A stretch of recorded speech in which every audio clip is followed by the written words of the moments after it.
আসসালামু আলাইকুম দর্শক, this is doctor Lubaina Haque from SK pharmaceuticals limited. আজকে শুক্রবার হলিডে, আজকে আমি আবারও চলে আসলাম আপনাদের সাথে। আমাদের একজন গেস্টকে নিয়ে আসলাম। যে এখন তো আমরা অনেক করোনা নিয়ে কথা বলছি, প্রায় প্রত্যেক সময়ই দেখা যায় যে কোথাও না কোথাও টিভি, ইলেকট্রনিক এবং প্রিন্ট মিডিয়া, পাশাপাশি সোশ্যাল প্ল্যাটফর্ম গুলোতে কিন্তু সবসময় করোনা নিয়েই কথা হচ্ছে, করোনা নিয়ে। তো আমরা চিন্তা করলাম যে করোনায় আমাদের একটা স্পেশাল অ্যাটেনশন যারা চান, বা একটা স্পেশাল অ্যাটেনশন, আমাদের একটা নির্দিষ্ট ফোকাস করে আমাদের একটা নির্দিষ্ট সার্কেল রয়েছে যেই পেশেন্টদের প্রতি আমাদের এই করোনার সময় কেন সারা বছর জুড়েই তাদেরকে আমার একটা এক্সট্রা অ্যাটেনশন দিতে হয়। আমরা আজকে সেসব পেশেন্টদেরকে নিয়ে আলোচনা করব। দর্শক, আমি ছোটবেলায় একটা উক্তি পড়েছিলাম যে শিক্ষিত মা শিক্ষিত জাতি, কিন্তু এখন মোস্ট প্রবাবলি সেই মোটোটাকে একটু চেঞ্জ করে যদি আমি বলি যে শিক্ষিত এবং সুস্থ মা তিনি কিন্তু একটা শিক্ষিত এবং সুস্থ জাতি আমাদেরকে উপহার দিতে পারবেন। তো দর্শক, আর কথা না বাড়িয়ে আমি চলে যাচ্ছি আমাদের আজকের অনুষ্ঠানে। আপনারা হয়তো ইতিমধ্যেই বুঝে গেছেন যে আমি কিসের কথা বলছি। হ্যাঁ দর্শক, আজকে আমাদের আলোচনার বিষয় হচ্ছে মাকে নিয়ে। করোনা পরিস্থিতিতে গর্ভবতী মায়ের অ্যানিমিয়া, অর্থাৎ গর্ভাবস্থায় একজন মায়ের রক্ত শূন্যতা হলে মা কি করবেন, মাকে নিয়ে আমরা ফ্যামিলি মেম্বার যারা আছি আমরা কি করব, এই সব কিছু গল্পের আকারে আমাদের সাথে যিনি শেয়ার করবেন তিনি হলেন doctor Hafiza Farzana madam. Madam আমাদের সাথে আছেন। ম্যাডাম, আপনাকে আমন্ত্রণ জানাচ্ছি আমাদের আজকের অনুষ্ঠানে। ধন্যবাদ রুবাইনা, তোমাদের সুন্দর আয়োজনে আমাকে আমন্ত্রণ করার জন্য। জি ম্যাডাম, আমরা তাহলে আর কথা না বাড়িয়ে অনুষ্ঠানটি শুরু করছি, যেহেতু আজকে আমাদের সাবজেক্ট হলো যে এনিমিয়া ইন প্রেগনেন্সি। এবং এনিমিয়া ইন প্রেগনেন্সিটা, তাহলে ম্যাডাম আমরা যদি আলোচনায় শুরু করি, প্রথম প্রশ্নটা যেটা আসে যে প্রেগনেন্সিতে অ্যানিমিয়া কেন হয়, সেই জিনিসটা যদি ম্যাডাম আমাদের দর্শকদের প্রশ্ন করেছো। আগে এনিমিয়া সম্পর্কে একটু বলি যে রক্ত শূন্যতা যেটা সাধারণত স্বাভাবিকভাবে একজন মহিলার শরীরে হিমোগ্লোবিনের পরিমাণ থাকবে 12 থেকে 14 গ্রাম পার ডিএল। হ্যাঁ, এটা যদি কোনো কারণে কমে যায়, এমনিতেই প্রেগনেন্সিতে যেটা হয়, প্রেগনেন্সিতে রক্তের ভিতরে রক্তের কোষগুলোর তুলনায় রক্তের প্লাজমাটা একটু বেশি বাড়ে। হ্যাঁ, তাই দেখা যায় যে এমনিতেই কিছুটা পরিমাণ রক্ত শূন্যতা দেখা যায়। সেক্ষেত্রে আমরা 12 থেকে 14 জায়গায় 11 পর্যন্ত নর্মাল ধরি। এখন কোনো মায়ের গর্ভাবস্থায় যদি 11-র নিচে হিমোগ্লোবিনটা চলে যায়, হ্যাঁ, সেক্ষেত্রে আমরা কিন্তু বলি গর্ভাবস্থায় রক্ত শূন্যতা। এখন তুমি যেটা প্রশ্ন করলে যে কেন হয়, এটা আসলে অনেক কারণে হয়। প্রথমত যে ডিমান্ডটা বেড়ে যায়। হ্যাঁ, মায়ের শরীরের ভেতরে কিন্তু আরেকটা শরীর, বাচ্চার শরীরটা গ্রো হচ্ছে। হ্যাঁ, বাচ্চার শরীরটা বড় হচ্ছে, সেই জন্য কিন্তু মায়ের ডিমান্ডটাও বেশি। কিন্তু মা দেখা যায় সেই পরিমাণে খাবার কিন্তু অনেক সময় খেতে পারে না। যেমন প্রথম কয়েক মাসে কিন্তু প্রায় বেশিরভাগ মায়েরই বমি ভাব, গন্ধ লাগা, খেতে না পাওয়া, অ্যাবনর্মাল টেস্ট, এই ধরনের প্রবলেমগুলির জন্য, এই ধরনের সিচুয়েশনগুলির জন্য সে দেখা যায় যে পর্যাপ্ত পরিমাণ খেতেই পারে না। হ্যাঁ, অনেক ক্ষেত্রে প্রোটিনের ডেফিসিয়েন্সি হয়, আয়রন যুক্ত খাবার সে খেতে পারছে না, বা খেলেও টলার করতে পারছে না, হজম করতে পারছে না, অথবা পেটের সমস্যা হচ্ছে। এই এই জাতীয় বিভিন্ন ধরনের কারণে তার কিন্তু খাবার গ্রহণটাও কম হচ্ছে। হ্যাঁ, এরপরে যদি এমন হয় যে খুব অল্প বয়সে মা হলো, টিনেজ প্রেগনেন্সি, বা কারো খুব ঘন ঘন প্রেগনেন্সি হচ্ছে, 1 বছর 1.5 বছরের মাথায়, বা অনেকে দেখা যায় এর আগেও প্রেগনেন্ট হয়ে যায়, একটা বাচ্চা 6 মাস 8 মাসের সময় সে আবার কনসিভ করে ফেলে, এরকম ফ্রিকুয়েন্ট প্রেগনেন্সি যেগুলো, এগুলোতে আবার যাদের টুইন প্রেগনেন্সি বা মাল্টিপল প্রেগনেন্সি, এসব ক্ষেত্রে দেখা যায় ডিমান্ডটা অনেক বেশি। হ্যাঁ, সেই তুলনায় মা অতখানি খাবার বা অতখানি আয়রন সে গ্রহণ করতে পারে না। এগুলো হচ্ছে অন্যতম কারণ। এছাড়াও বিভিন্ন অসুখের কারণে হতে পারে, কারো কারো ব্লাড লস থাকে, অনেকের দেখা যায় যে আগে থেকেই রক্তশূন্যতা ছিল, হয়তো বা মায়ের বা মেয়েটার প্রেগনেন্ট হওয়ার আগেই তার মাসিকে অনেক রক্ত যেত, বা সে আগে থেকে খুব কম ওজনের ছিল, দুর্বল স্বাস্থ্যের ছিল, তাদের প্রেগনেন্সিতে রক্তশূন্যতা হওয়ার চান্স অনেক বেশি। হ্যাঁ, এগুলি প্রধান কারণ রক্তশূন্যতা হওয়ার। আপনি অ্যান্সারে একটা পর্যায়ে বলেছেন যে হাইপারএমিসিস গ্র্যাভিডারাম এবং হার্ট বার্নের একটা ইস্যু থাকে প্রেগন্যান্সিতে। তো ম্যাডাম, আমাদের যে আজকে যৌক্তিক মানে আমাদের যে বিষয়বস্তু আলোচনা, যে অ্যানিমিয়া ইন প্রেগন্যান্সি, এটার মাঝখানে করে একটু করে আমি যদি একটু আপনার কাছে প্রেগন্যান্সি এন্ড হার্ট বার্ন যদি একটু করে শুনতে চাই দর্শকদের উদ্দেশ্যে। হার্ট বার্ন যেটা, এটা হয় যে বুক জ্বালা পোড়া করে। হ্যাঁ, অনেকে বলে যে গলার ভিতরে জ্বলে, রোগীরা যেভাবে কমপ্লেইনটা করে। হ্যাঁ, এটা মেইনলি অ্যাসিডিটির জন্য হয়। এটা তো প্রেগন্যান্সিতে হতেই পারে, যে হরমোনাল কিছু চেঞ্জের জন্য। হ্যাঁ, হরমোনাল কিছু চেঞ্জের জন্য দেখা যায় যে, যদি আমাদের মেডিকেলের ভাষায় বলি যে আমাদের পাকস্থলী এবং উপরে যে খাদ্যনালী, হ্যাঁ, ওখানে একটা স্ফিংটার আছে, ওই হরমোনটা স্ফিংটারটাকে একটু রিল্যাক্স করে দেয়, যার জন্য দেখা যায় যে একটু মানে গ্যাসিয়াস ফিলিংস গুলা বা বমি ভাবটা একটু বেশি ফ্রিকুয়েন্ট হয়। তারপরে জ্বালাপোড়ার ভাবটা, অ্যাসিডিটি ফিলিংসটাও একটু বেশি হয়। হ্যাঁ, এগুলি কমনলি প্রেগনেন্সিতে হয় মেইনলি হরমোনটার জন্য। এছাড়াও হোল বডিতে কিন্তু মেটাবলিজম অনেক বেড়ে যায়। হ্যাঁ, এবং মা কিন্তু অনেক খাবার দাবার টলার করতে পারে না, স্পাইসি কোনো কিছু অনেকেই পারেন না। হ্যাঁ, এইসব ক্ষেত্রে হার্টবার্নটা কিন্তু খুব কমন হতেই পারে। এটার ক্ষেত্রে কি কোনো স্পেসিফিক অ্যাডভাইস আছে যেটা আপনি দিতে চাচ্ছেন আমাদের দর্শক? অ্যাডভাইস হলো যে মা অতিরিক্ত তেল মশলাযুক্ত খাবার, বাইরের খাবার, স্পেশালি যেসব খাবার সে হজম করতে পারে না বা টলার করতে পারছে না, এই খাবারগুলো অ্যাভয়েড করা ভালো। হ্যাঁ, আর আরেকটা টার্ম তুমি বলেছিলে হাইপারএমেসিস গ্র্যাভিডাম, এটা খুব কমন না, বাট প্রায়ই হয়। হাইপারএমেসিস গ্র্যাভিডাম হলো অনেক বেশি বমি করা, অতিরিক্ত বমি করা। হ্যাঁ, তো কমনলি এটা একটা পার্সেন্টেজ হয়, 10-20% মায়ের ক্ষেত্রে হয়। এছাড়া কমনলি নশিয়া ভমিটিং কিন্তু থাকেই, মেজরিটিতে এটা হয়। সেক্ষেত্রে দেখা যায় যে আমরা যেটা বলি যে আমরা কিছু বমির ওষুধ দিয়ে থাকি, সকালবেলা খালি পেটে খাই, আবার অনেক সময় কিছু ওষুধ আমরা রাতেও দেই, রাতে খেলে সকালে ভালো কাজ করে। এবং কিছু অ্যাডভাইস থাকে যে সকালবেলা আপনি লাফ দিয়ে বিছানা থেকে নামবেন না, একটু রেস্ট নেবেন, একটু আস্তে ধীরে নামবেন। এবং মর্নিং আওয়ারটাতে সে যদি একটু ড্রাই ফুড খায়, যেমন টোস্ট, পাউরুটি, মুড়ি, এই ধরনের ড্রাই ফুড গুলি খেলে কিন্তু একটু নশিয়াটা কম হয়, বমির ভাবটাও কম হয়। এবং এর সাথে হচ্ছে যেটা তুমি বলছিলে বারবার, হার্টবার্ন বা অ্যাসিডিটির সাথেও কিন্তু হাইপারএমেসিস একটা রিলেশন থাকে। সেক্ষেত্রে আমরা অ্যান্টি আলসারাইন কিছু ওষুধ প্রেসক্রাইব করে থাকি কিন্তু, ওগুলো এবং বমির ওষুধ এগুলো খেলে কিন্তু অনেকটাই রিলিফ পাবেন। আর পানির ব্যাপারটা, মর্নিং এ একটু লিকুইড খাবার একটু অ্যাভয়েড করা ভালো, কারণ অনেকেরই দেখা যায় যে লিকুইড কিছু খেলে বমিটা আরো বেশি, বমির উদ্রেকটা বেশি হয়। সেক্ষেত্রে একটু লেট আওয়ারে, যেমন 11টার 12টার পরে, বা যখন তার বমি ভাবটা একটু কমে আসে, তখন সে লিকুইড খাবে। লিকুইড কিন্তু অ্যাভয়েড করা যাবে না, সেক্ষেত্রে আবার পেশাবে ইনফেকশন হওয়ার চান্সটা বেড়ে যায়। আমরা ব্যাক টু প্যাভিলিয়ন চলে আসি, যে আমি বলছিলাম যে অ্যানিমিয়া ইন প্রেগন্যান্সি, ম্যাডাম কি কি সিমটম যখন একজন পেশেন্টের শরীরে আসবে বা একজন মায়ের শরীরে আসবে, তখন আমি বুঝতে পারবো যে তার প্রেগন্যান্সি অ্যানিমিয়া হচ্ছে? রক্ত শূন্যতা বোঝাটা অনেক, এটা বোঝার মেইন উপায় কিছু ক্লিনিক্যালি আমরা বুঝি, আর ল্যাব ইনভেস্টিগেশন তো আছেই। তবে একটা মজার ব্যাপার হলো রক্ত শূন্যতার সাইন সিমটম গুলি নর্মাল প্রেগনেন্সি সাইন সিমটমের সাথে অনেক মিলে যায়। হ্যাঁ, সাধারণত স্পেশালি রক্ত শূন্যতা হলে যেগুলো হয়, সবার আগে আমরা দেখতে পাই যে চেহারা একটু ফ্যাকাশে হয়ে গেল, একটু ফ্যাকাশে হয়ে যায়, দুর্বল লাগা, অনেকের তো শ্বাসকষ্ট হয়, অল্প একটু কাজে সে হাঁপিয়ে যায়, এগুলো কিন্তু নর্মাল প্রেগনেন্সিতে হয়। তবে এনিমিয়া হলে বা রক্ত শূন্যতা হলে এগুলো আরেকটু বেশি এবং প্রকট হয়। কারো কারো দেখা যায় যে মুখে ঘা হয়, বা কোনো ইনফেকশন সারতে চায় না, বা ঘন ঘন ইউরিন ইনফেকশন ঘন ঘন হচ্ছে, এগুলো মূলত হয়। আর একটু বেশি এনিমিক হয়ে গেলে, বেশি রক্ত শূন্যতা হলে দেখা যায় যে হাতে পায়ে পানি চলে আসে অনেকের ক্ষেত্রে। হ্যাঁ, সেক্ষেত্রে একটা রিস্ক থাকে হার্ট ফেলিয়ার হয়ে যাওয়ারও। হ্যাঁ, মূলত এছাড়াও শীত শীত লাগা, দুর্বল লাগা, এই ধরনের কমপ্লেন গুলো হয়। এই লক্ষণগুলো দেখে আমরা ধারণা করতে পারি যে তার হয়তো রক্ত শূন্যতা হচ্ছে। আমরা যদি এটার ইম্প্যাক্ট নিয়ে একটু জানতে চাচ্ছিলাম, যে এটার কমপ্লিকেশন গুলো কি হতে পারে পরবর্তীতে, যে ট্রাইমেস্টারে দেখা যায় যে একজন পেশেন্ট আসলো, আমি দেখলাম যে ফার্স্ট ট্রাইমেস্টারে সে অ্যানিমিক, এটা কি সে লং রান মানে প্রেগন্যান্সিতে রান করবে, নাকি হচ্ছে তাকে রেমেডি দিলে সে ভালো হয়ে যাবে? ওভারঅল কমপ্লিকেশন শূন্যতা থেকে কিন্তু অনেক কমপ্লিকেশন হতে পারে। হ্যাঁ, যেমন রক্ত শূন্যতা আমরা এর কমপ্লিকেশন যদি দুই ভাগে ভাগ করি, কিছু মায়ের কমপ্লিকেশন, কিছু বাচ্চার কমপ্লিকেশন। হ্যাঁ, মায়ের কমপ্লিকেশনের ভেতরে কিছু তার গর্ভাবস্থায়, কিছু প্রসবের সময়, কিছু প্রসব পরবর্তী সময়ে। গর্ভাবস্থায় কিন্তু অনেক কিছু হতে পারে। ওই যে আমি একটা ওয়ার্ড বলেছিলাম, ইনফেকশন। রক্ত শূন্যতা হলে কিন্তু ইনফেকশনের চান্স অনেক বেড়ে যায়। হ্যাঁ, যে কোনো ইনফেকশন, ইউরিন ইনফেকশন বা আদার ইনফেকশন বডিতে, ইনফেকশন গুলি কিন্তু অনেক সময় পানি ভেঙে ফেলা, যে এই প্রামটা শুনেছো যে প্রসবের অনেক আগেই, বাচ্চা ম্যাচিউর হওয়ার অনেক আগেই পানি ভেঙে যায়, প্রম যেটাকে আমরা বলি, পানি ভেঙে যেতে পারে। এছাড়া তার সময়ের অনেক আগেই লেবার পেইন উঠে যেতে পারে। এই দুটোই কিন্তু রিস্কি, যার ফলশ্রুতিতে দেখা যায় যে প্রিটার্ম বা প্রিম্যাচিউর বেবি হয়, যার সার্ভাইভাল রেটটা কিন্তু অতটা ভালো না সবসময়। এটা হতে পারে। এছাড়া মায়ের দুর্বলতা তো আছেই। এবং রক্ত শূন্যতার জন্য অনেক সময় যেটা দেখা যায়, রক্তের মাধ্যমেই কিন্তু আমাদের পুরো শরীরে অক্সিজেন ক্যারি হচ্ছে। রক্ত শূন্যতা থাকলে মা এবং বাচ্চা দুজনের শরীরে কিন্তু স্যাচুরেশনটা, অক্সিজেনটা কমে যাচ্ছে, যার ফলে রক্তনালীর ভিতরে এক ধরনের ইনজুরি হয়, আমরা বলি এন্ডোথেলিয়াল ইনজুরি। এর ফলে কিন্তু প্রি এক্লাম্পসিয়া বা হাইপারটেনশন, এই প্রবলেমটা হওয়ার যথেষ্ট ঝুঁকি থাকে।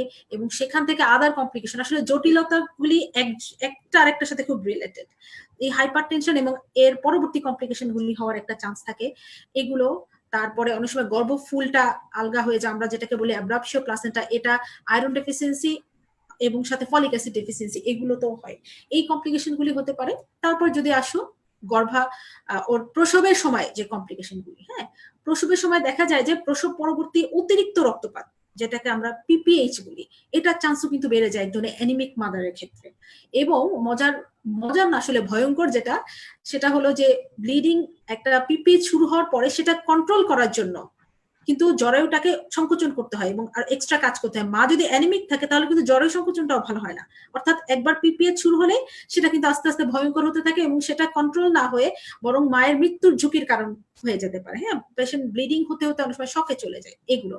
এবং এরপরেও যদি আরো পরবর্তী কিছু ঘটনাতে আসো, প্রসব পরবর্তী সময়ে জ্বরের মধ্যে কিন্তু কিছু না কিছু ইনজুরি হয়, কিছু না কিছু ক্ষত তৈরি হয়, ওগুলোর হিলিংটা যে প্রসব পরবর্তী যেটাকে আমরা বলি ইনভলিউশন, জরায়ুটা ছোট হয়ে আসবে এবং মা দ্রুত সেরে উঠবে, এগুলো কিন্তু ব্যাহত হয়, এগুলো অনেক স্লোলি হয়। ওভারঅল মা দেখা যায় অনেকদিন অসুস্থ এবং দুর্বল থাকে এবং সে তার বাচ্চাকে ঠিকভাবে খাওয়াতে পারে না, দেখা যায় যে ল্যাকটেশনাল ফিডার, তার বাচ্চাকে খাওয়াতে প্রবলেম হচ্ছে এগুলো। এবং ছোটখাটো যা ইনজুরি হয় নর্মালের ক্ষেত্রে এপিসিওটমি ওন্ড, সিজারের ক্ষেত্রে তার মানে ওন্ড, এগুলো হিলিং এ অনেক প্রবলেম হয়। এই গেল ওভারঅল মায়ের কমপ্লিকেশন। এছাড়াও বাচ্চার চিন্তা করলে বাচ্চার কিন্তু ওজন বাড়ে না যদি এনিমিয়া থাকে, বাচ্চার কম ওজনে জন্ম নেয়া, গর্ভাবস্থায় ওজনটা যতখানি মানে আশা করি আমরা অতটা না বাড়া, এমনকি বাচ্চা গর্ভাবস্থায় মারাও যেতে পারে, এই রিস্ক গুলিও কিন্তু আছে। সো গর্ভাবস্থায় রক্ত শূন্যতা আসলে একটু আমাদের সিরিয়াসলি নিতে হবে। অনেক ক্ষেত্রে দেখা যায় যে হচ্ছে গিয়ে আমাদের কিছু পেশেন্টকে একটা ট্রাইমেস্টারের মানে ডেলিভারির আগে দিয়ে যে অ্যানিমিয়া পেশেন্টের, তাদের ক্ষেত্রে দেখা যায় যে আপনার ট্রান্সফিউশন এক্সচেঞ্জের মানে ব্লাড ট্রান্সফিউশনের প্রয়োজন হয়, ব্লাড ট্রান্সফিউশনের প্রয়োজন হয়। এবং সেক্ষেত্রে কিন্তু ম্যাডাম মোস্ট প্রবাবলি দেখা যায় যে অ্যানিমিক হার্ট ফেলিয়ারের একটা চান্স থাকে। ম্যাডাম ওই জিনিসগুলো আমরা কিভাবে পেশেন্টদেরকে ওই জায়গা থেকে তাদেরকে কনসিয়াস করবো যে অ্যানিমিক হার্ট ফেলিয়ার, হ্যাঁ, প্রেগন্যান্সিতে এমনিতেই ডিমান্ড বেশি, তার সাথে যদি এনিমিয়া যোগ হয় এবং পেশেন্ট যদি আনকেয়ার থাকে, যে আমরা এই ব্যাপারটা ইগনোর করলাম, অনেকেই দেখা যায় স্পেশালি এই সময়টাতে, এখন করোনার সময় অনেকেই কিন্তু ডাক্তারের পরামর্শ নিতে পারছেন না, আসতে পারছেন না, ভয় পাচ্ছেন বিভিন্ন কারণে। এনিমিয়াটা যদি বাড়তেই থাকে, রক্ত শূন্যতা বাড়তে বাড়তে যদি তীব্র পর্যায়ে পৌঁছায়, সেক্ষেত্রে কিন্তু হার্ট ফেলিয়ার একটা ঝুঁকি থাকে। স্পেশালি গর্ভাবস্থার 5 মাস 20 উইকস থেকে 32 উইকস, এই সময়টা কিন্তু রক্তের যে আমি বলছিলাম একটু আগে যে রক্তের প্লাজমার পরিমাণটা বেড়ে যায়, এই সময় কিন্তু ম্যাক্সিমাম হয় 20 থেকে স্টার্ট হয়, 32 থেকে ম্যাক্সিমাম হয়। এই সময় হার্টের উপর অনেক ওয়ার্কলোড পড়ে যায়। হ্যাঁ, এই সময় যদি মা সিভিয়ারলি এনিমিক থাকে, অর্থাৎ খুব বেশি রক্ত শূন্যতা থাকে, তাহলে কিন্তু তার হার্ট ফেলিয়ার ঝুঁকিটা অনেক বেশি। এছাড়াও প্রসবের সময় জাস্ট ইমিডিয়েটলি আফটার ডেলিভারি, অর্থাৎ ইমিডিয়েট প্রসব পরবর্তী সময়টা, এবং দেখা যায় যে বাচ্চা জন্মদানের পরেও 1 সপ্তাহ পর্যন্ত কিন্তু হার্ট ফেলিয়ার রিস্কটা অনেক বেশি থাকে, কারণ এই সময় কিন্তু হার্টকে অনেক কাজ করতে হয়। প্রসবটা জানো, প্রসবটা কিন্তু যথেষ্ট মাস্কুলার একটা প্রসেস, এই সময় কিন্তু অনেক এনার্জির দরকার হয়, তো সব সার্কুলেশন কিন্তু ইউট্রাসে মানে জরায়ুতে অনেক সার্কুলেশন দরকার পড়ে, তখন হার্ট কিন্তু দুর্বল হয়ে যায়। সো হার্ট ফেলিয়ার একটা ঝুঁকি থাকে। এবং জাস্ট ডেলিভারির পরে বাচ্চা বের হয়ে গেল, ফুল বের হয়ে গেল, জরায়ু কিন্তু একটা ভীষণ রকমের একটা সংকোচন চলে আসে জরায়ুতে, জরায়ু কিন্তু অনেক বড় যে বেলুনের মতন সে স্ফীত হয়েছিল সেখান থেকে খুব ছোট একটা সাইজে চলে আসে। তো এইখান থেকেও কিন্তু একটা হার্ট ফেলিয়ারের ঝুঁকি থাকে মায়ের। হ্যাঁ, আর তুমি যেটা বলছিলে ব্লাড ট্রান্সফিউশন, এটা আসলে ডিপেন্ড করে অ্যানিমিয়ার তীব্রতার উপরে যে কতখানি। ডাব্লিউএইচওর মতে আমাদের, আমি যেটা বলছিলাম হিমোগ্লোবিনের পরিমাণ 10 থেকে 11 এইটুকু হচ্ছে মাইল্ড, হ্যাঁ, মাইল্ড বা সামান্য পরিমাণের রক্ত শূন্যতা। আর 7 থেকে 10 এইটাকে আমরা ধরি মডারেট। আর 4 থেকে 7 হিমোগ্লোবিন এটা হলো তীব্র, হ্যাঁ, সিভিয়ার এনিমিয়া। আর কারো কারো 4-এরও নিচে থাকে, খুবই খারাপ মারাত্মক রক্ত শূন্যতা। হ্যাঁ, তো ট্রিটমেন্ট ডিপেন্ড করে, যদি অল্প পরিমাণে থাকে, মাইল্ড এনিমিয়া যদি থাকে সেক্ষেত্রে, এবং এটা যদি গর্ভাবস্থার প্রথম দিকে হয়, সেক্ষেত্রে কিন্তু আয়রন ট্যাবলেট বা ক্যাপসুল যেগুলো অ্যাভেলেবল আছে বাজারে, এগুলো কিন্তু প্রতিদিন 1টা বা 2টো করে দিলেই কিন্তু এনিমিয়া কারেকশন হয়ে যায়। হ্যাঁ, আর যদি একটু মডারেট হয়, একটু বেশি পরিমাণ 7 থেকে 10-এর ভেতরে, স্পেশালি 8 থেকে 10 এই লেভেলের মধ্যে যদি থাকে, তো গর্ভাবস্থার প্রথম দিকে এই ধরনের এনিমিয়া হলে কিন্তু ওরাল ওষুধে, মুখে খাওয়ার ওষুধে কারেক্ট হয়ে যায়, কিন্তু শেষের দিকে 32 সপ্তাহ পর্যন্ত কিন্তু আমরা অনেক সময় আয়রন ইনজেকশন দিই, হ্যাঁ, যেটা আরেকটু র্যাপিড কারেকশন করে। কিন্তু যদি রক্ত শূন্যতা 7-এর নিচে থাকে, হ্যাঁ, যে কোনো সময়, তখন কিন্তু ব্লাড ট্রান্সফিউশনের প্রয়োজন হয়। আর অবশ্যই ট্রান্সফিউশনের আগে ব্লাডকে অবশ্যই ক্রস ম্যাচিং করে দেখে নিতে হবে, হ্যাঁ, ডোনারের সাথে এবং যিনি নেবেন ক্রস ম্যাচিং করে দিতে হবে। আর সিভিয়ার এনিমিয়া হলে অনেক সময় আমরা পুরো ব্লাড, হোল ব্লাডটা না দিয়ে প্যাক সেলটা দিই, হ্যাঁ, রক্তের কোষগুলো মূলত। ম্যাডাম আমরা একটু কোশ্চেন নিয়ে নিই, আমাদের অলরেডি অনেক কোশ্চেন চলে এসছে। তো একজন আমাদের দর্শক প্রশ্ন করেছেন যে তার বয়স 22 বছর, তার 3.5 বছরের একটি বাচ্চা আছে। তো তার প্রথম বাচ্চার সিজার হয়েছিল ব্যথা কম থাকার কারণে। এখন তার দ্বিতীয় বাচ্চার ডেলিভারি ডেট হচ্ছে অগাস্টের 24 তারিখ। এখন তার প্রশ্ন হচ্ছে তিনি কি নর্মাল ডেলিভারির জন্য আবার ট্রাই করতে পারবেন কিনা। আচ্ছা, খুব ভালো প্রশ্ন করেছে এবং এই প্রশ্নটা আসলে অনেকেরই। হ্যাঁ, তো নর্মাল একবার সিজারের পরে পরবর্তীতে আর নর্মাল ডেলিভারি হবে কিনা, হ্যাঁ, এটাই আসলে অনেকেরই একটা জানার মতো প্রশ্ন। হ্যাঁ, সেটা হলো এটা কয়েকটা বিষয়ের উপর ডিপেন্ড করে। প্রথমত যে ওনার যে আগের সিজারটা হয়েছিল ওটা কেন হয়েছিল, ওটা তুমি যেটা বললে যে ব্যথা না ওঠার কারণে, খুব সম্ভবত ব্যথা অতটা তীব্র হয়নি, সেক্ষেত্রে কিন্তু ব্যথার ইনজেকশন দেয়া হয়। উনি হয়তো সম্পূর্ণটা জানেন না, মেবি এমন হতে পারে যে বাচ্চা খারাপ হয়ে গিয়েছিল, পেটের ভিতরে বাচ্চা হাগু করে দিয়েছিল, বা বাচ্চার হার্টবিট খারাপ হয়ে গিয়েছিল, এগুলো খুব কমন কারণ। এইসব কারণে যদি সিজার হয় সেক্ষেত্রে একটা চান্স থাকতে পারে, মানে স্পেশালি এমন কোনো কারণ যেটা absolute indication for caesarean section, যেমন কারো জরায়ুর, কারো পেলভিস, হ্যাঁ, যেটা লোয়ার অ্যাবডোমেনের যে স্ট্রাকচারাল যে ব্যাপারটা, পেলভিসটাই চাপা, বা কেউ খুব শর্ট স্ট্রেচার, তার বাচ্চা হওয়ার রাস্তা যেটা এটাই খুব সংকীর্ণ, এরকম ক্ষেত্রগুলো ছাড়া অন্যগুলো, যেমন কারো পানি ভেঙে গেছে বা অ্যাডিকুয়েট ব্যথা উঠেনি, অথবা বাচ্চা খারাপ হয়ে গেছিল, এইরকম কোনো ইন্ডিকেশন যদি আগের বার থাকে তাহলে এবার কিন্তু নর্মাল হওয়া পসিবল।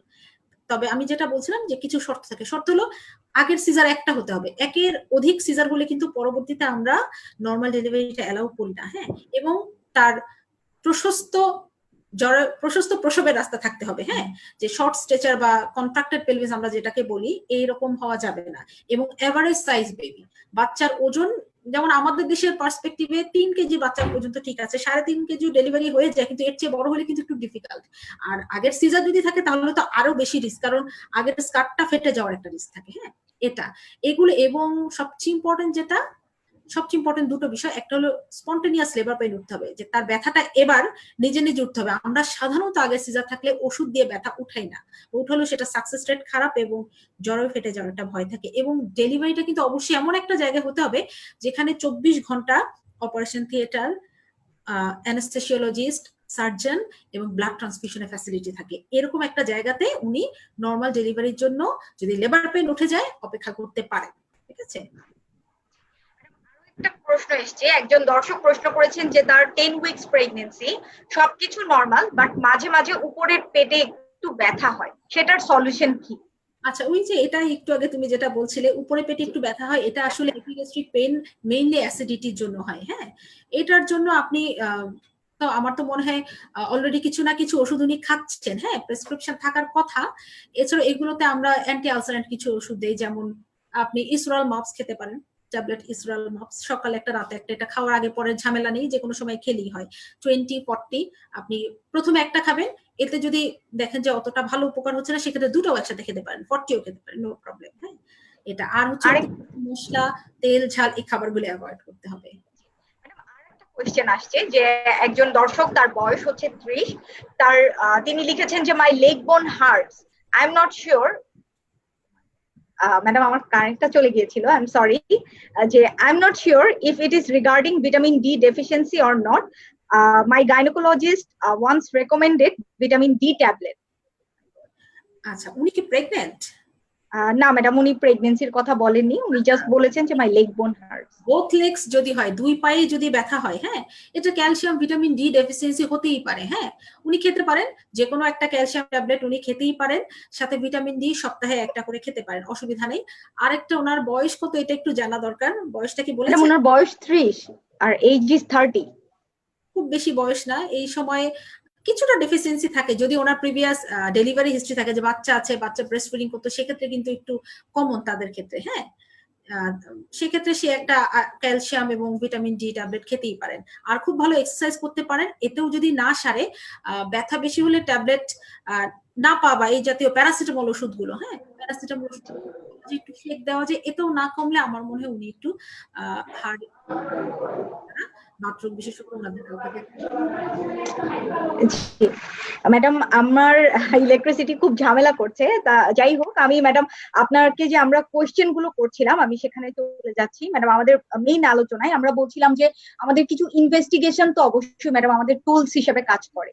তো এই ক্ষেত্রে ম্যাডাম আমি যখন একটা রুরাল জায়গায় প্র্যাকটিস করছি বা এমন একটা জায়গায় প্র্যাকটিস করছি যেখানে আমার টার্সিয়ারি হসপিটালটা অনেক দূরে, কিন্তু আমার কাছে মনে হচ্ছে যে পেশেন্টটা আমার প্রেগনেন্ট মাটা কিছুটা অ্যানিমিক, সেক্ষেত্রে আমি কি ধরনের ইনভেস্টিগেশন বা তাকে কি ধরনের সাপোর্ট আমি দিতে পারবো? ইনভেস্টিগেশন করতে গেলে কিন্তু একটা ল্যাব ফ্যাসিলিটিতে যেতেই হবে, হ্যাঁ।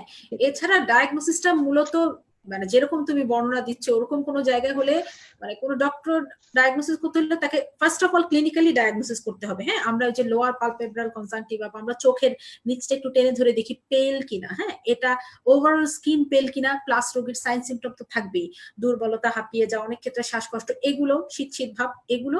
এর সাথে ইনভেস্টিগেশন করতে গেলে বেসিক যেটা আমরা বুকিং ভিজিটেই যে ইনভেস্টিগেশনটা করি, যে রোগী যেদিন প্রথম আমাদের কাছে আসে একটা সিবিসি বা অনলি একটা হিমোগ্লোবিন হলেও করা উচিত, হ্যাঁ। এটা দেখে আমরা বুঝি যে উনি কি পরিমাণ হিমোগ্লোবিন স্ট্যাটাস নিয়ে প্রেগন্যান্সি স্টার্ট করলেন, হ্যাঁ এটা। এছাড়াও কিন্তু 28 সপ্তাহ, 32 থেকে 36 সপ্তাহ এই সময়গুলোতে এবং প্রসবের 3 দিন পরে, অ্যাটলিস্ট 3 দিন পরে কিন্তু একটা হিমোগ্লোবিন পার্সেন্টেজ করে আমরা দেখতে পারি ওনার এনিমিয়া আছে কিনা। এটা হলো একদম বেসিক, একদম মিনিমাম।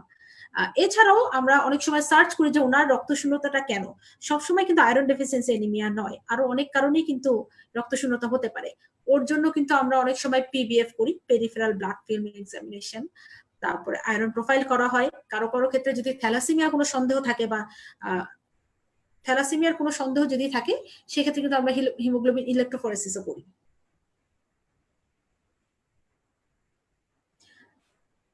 তোমাকে শোনা যাচ্ছে না।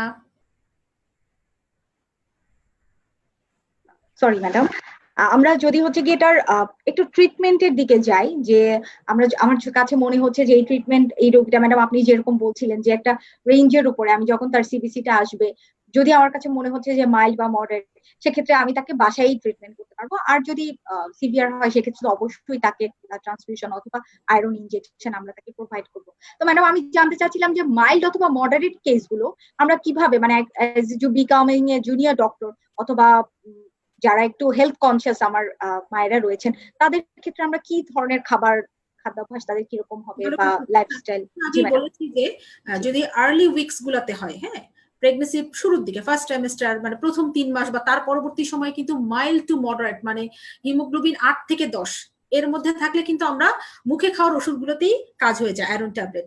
আর অবশ্যই যেটা খুব ভালো, ওষুধের চেয়েও ভালো সেটা হলো ডায়েটারি সাপ্লিমেন্টেশন, হ্যাঁ। স্পেশালি যে ফলগুলো কাটলে বা যে তরকারিগুলো কাটলে কালো হয়ে যায়, কচু, কলা, কলিজা, এই ধরনের খাবারগুলি কিন্তু খেলে আয়রনের ঘাটতিটা অনেক দ্রুতই পূরণ হয়। এবং বিশেষ করে প্রোটিন অ্যানিমাল সোর্স থেকে যে আয়রন গুলো আসে, মাছ, মাংস, দুধ, ডিম এগুলো, এবং ভিটামিন সি অবশ্যই, যেটা কিনা আয়রনের অ্যাবজর্পশনে হেল্প করে, হ্যাঁ এই খাবারগুলি কিন্তু রক্ত শূন্যতা অনেকটাই দূর করে। জি ম্যাডাম, এখন এটা একজন দর্শক জানতে চেয়েছেন যে তার ক্ষেত্রে যেটা হয়েছে যে যদি কোনো আইবিএস এর হিস্ট্রি দিচ্ছেন পেশেন্ট এসে যে তার কিছুদিন ডায়রিয়া থাকে, কিছুদিন কনস্টিপেশন, সেক্ষেত্রে ম্যাডাম আমাদের অ্যাডভাইসটা কিরকম হবে? এটাও কিন্তু খুব বেশি আনকমন নয় এই ধরনের ঘটনাগুলো, যে অনেকে আয়রন টলার করতে পারে না, হ্যাঁ খুব প্রবলেম হয়, কনস্টিপেশন অর ডায়রিয়া একটা। তবে নিউয়ার যে আয়রন গুলো এগুলোতে কিন্তু কম হয় রিয়াকশন, তারপর কারো কারো ক্ষেত্রে হয়। অনেকে দেখা যায় যে ফুল প্রেগনেন্সিতে কোনো আয়রনই সে টলার করতে পারে না, আয়রন খেলে তার সিভিয়ার কনস্টিপেশন হয় অথবা হার্ট বার্ন হয়। ওই ক্ষেত্রে কিন্তু ডায়েটারি সাপ্লিমেন্টেশন খুব ভালো কাজ করে। এবং যারা ওরাল মানে ওষুধ খেলে যার প্রবলেম হচ্ছে তাদের ক্ষেত্রে কিন্তু অনেক সময় আমরা আয়রন ইনজেকশন দেই, হ্যাঁ এটা হচ্ছে ওদের জন্য ইন্ডিকেটেড, হ্যাঁ। এটা যখন 8 থেকে 10-এর মধ্যে থাকে, পেশেন্ট যদি একেবারেই আয়রন টলার করতে না পারে মুখে খাওয়ার, সেক্ষেত্রে কিন্তু আমরা আয়রন ইনজেকশন গুলো তাকে দিতে পারি, সাথে সে ডায়েট খাবারগুলি খেয়ে যাবে। জি ম্যাডাম, আপনাকে অসংখ্য ধন্যবাদ। আমরা যদি একটু আমাদের যে মেইন টপিক ছিল অ্যানিমিয়া ইন প্রেগনেন্সি, ওটার ক্ষেত্রে যদি আমরা হচ্ছে গিয়ে ম্যাডাম, আপনার কথায় অলরেডি অনেকগুলো পয়েন্ট চলে আসছে এবং অলরেডি আই থিঙ্ক যে আমাদের দর্শক যারা আছেন তারা প্রিভেনশনের যে মেজারটা সেটাও পেয়ে গিয়েছেন। তারপরেও ম্যাডাম ফাইনালি যদি আপনি একটু প্রিভেনশনটা দর্শককে বলে দিতেন যে প্রেগনেন্সি শুরু থেকে সেই জিনিস। ট্রিটমেন্টের আগে আসলে প্রিভেনশন জিনিসটা হচ্ছে অলওয়েজ বেটার।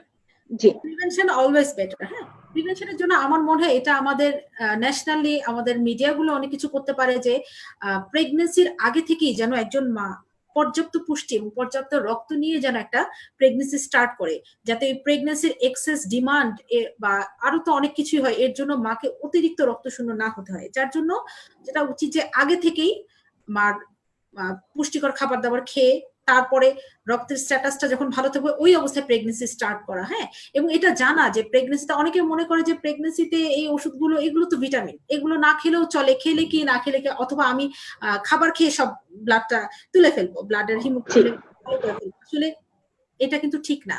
আমরা কিন্তু যে আয়রন গুলো প্রেসক্রাইব করি এটা নট অনলি ভিটামিনস, এটা কিন্তু আয়রন সাপ্লিমেন্টেশন। একদম স্পেসিফিক কারণে স্পেসিফিক অ্যামাউন্টের আয়রন কিন্তু সাপ্লিমেন্ট দেওয়া হয়। সো যদিও উন্নত দেশগুলোতে কিন্তু রুটিনলি ফুল প্রেগনেন্সিতে আয়রন খাওয়ার জন্য বলে না, কিন্তু আমাদের পার্সপেক্টিভে আমাদের দেশের মতন কান্ট্রিগুলোতে কিন্তু পুরো প্রেগনেন্সিতেই কিন্তু অন্তত 2টো করে আয়রন আমরা সবসময় প্রেসক্রাইব করি। এটা এছাড়াও যে ডায়েট খাবারগুলো এটা কিন্তু প্রতিদিনের খাদ্য তালিকায় থাকা উচিত এবং চেষ্টা করা উচিত যে অল্প বয়সে মা হওয়া, টিনেজ প্রেগনেন্সি এবং ফ্রিকোয়েন্ট প্রেগনেন্সি যেটা খুব দ্রুত ঘন ঘন মা হওয়া, এগুলো একটু অ্যাভয়েড করা। তাহলে মনে হয় আমরা এটা প্রতিরোধ করতে পারবো গর্ভাবস্থায় রক্ত শূন্যতাটা।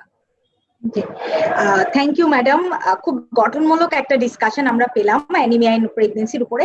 এখন ম্যাডাম অনেক কোয়েশ্চেন আসছে, অনেক দর্শক অনেক কিছু জানতে চাচ্ছেন, তো তার মধ্যে থেকে ম্যাডাম আমি কিছু সিরিয়াল করেছি কোয়েশ্চেন আপনাকে থ্রু করছি। প্রথম কোয়েশ্চেন যেটি ম্যাডাম, আমাদের একজন পেশেন্ট, বয়স হচ্ছে 30, তিনি বলছেন যে তিনি 1 বছর ধরে কনসিভ করার ট্রাই করছেন, তার পলিসিস্টিক ওভারিয়ান সিনড্রোম রয়েছে এবং সাথে ইরেগুলার মেনস্ট্রুয়াল সাইকেল রয়েছে। তিনি একটা ওষুধের কথা উল্লেখ করেছেন যে এটা হলো নোটেরন, 5 মিলিগ্রাম তিনি নিচ্ছেন, and because of these problems I am not being able to conceive.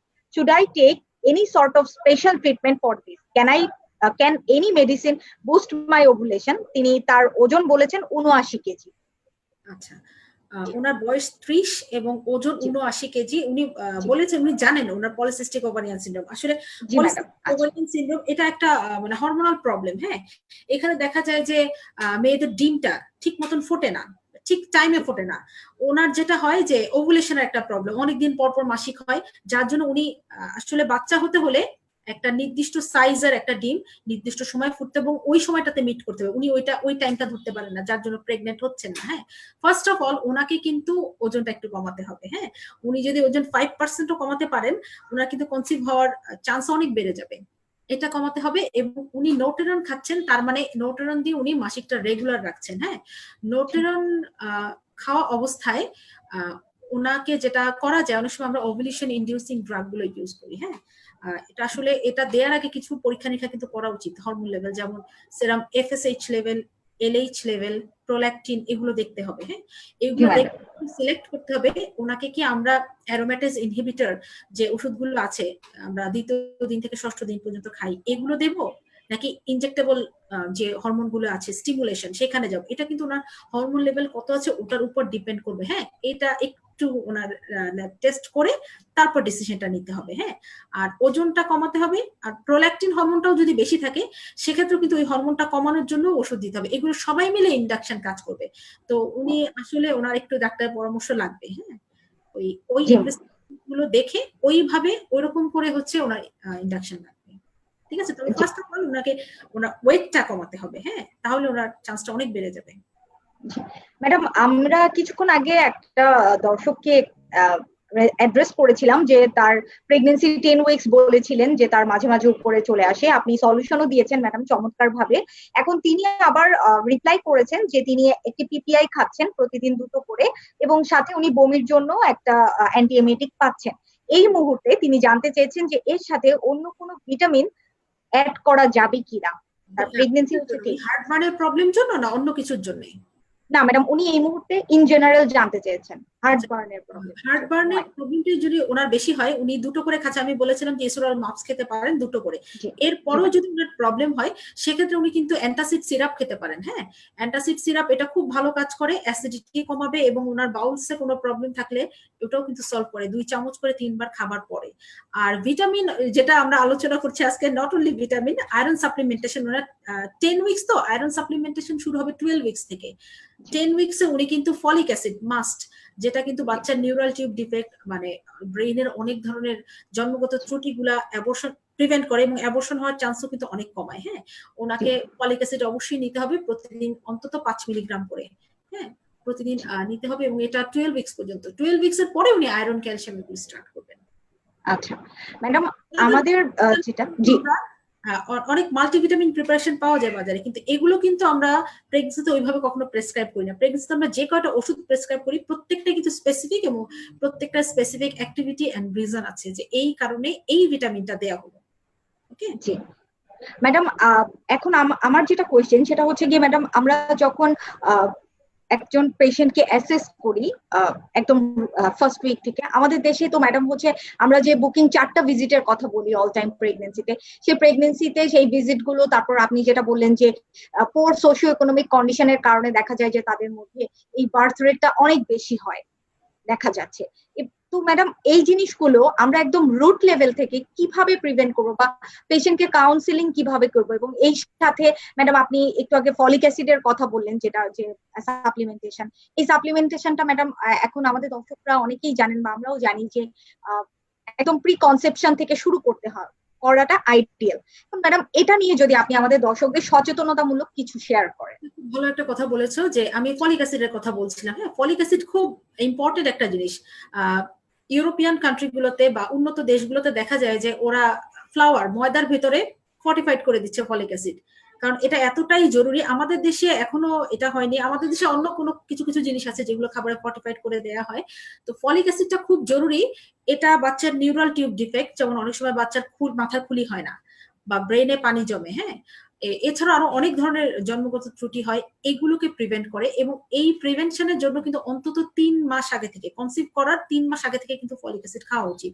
Folic acid কিন্তু খাবার দাবারেও থাকে, যেমন ফ্রুটসে থাকে, অনেক ভেজিটেবলসে থাকে, কিন্তু তারপরও আলাদা করে, কারণ আমাদের আসলে কুকিং প্রসিডিউর গুলা বা আমাদের ফল্টি ডায়েটারি হ্যাবিট, আমাদের খাওয়ার, আমাদের হোল কান্ট্রিতে, এই মহাদেশে অনেক কিছুতে দেখা যায় যে আমাদের কুকিং প্রসিডিউরের জন্য অনেক কিছু কিন্তু ডিস্ট্রয় হয়ে যায়। আমরা খাচ্ছি ঠিকই, কিন্তু জিনিসটা কিন্তু নিউট্রিয়েন্টটা কিন্তু আমরা পাচ্ছি না। হ্যাঁ, যার জন্য আমাদের দরকার পড়ে একটু যে ওষুধের ফর্মে খাওয়ার জন্য।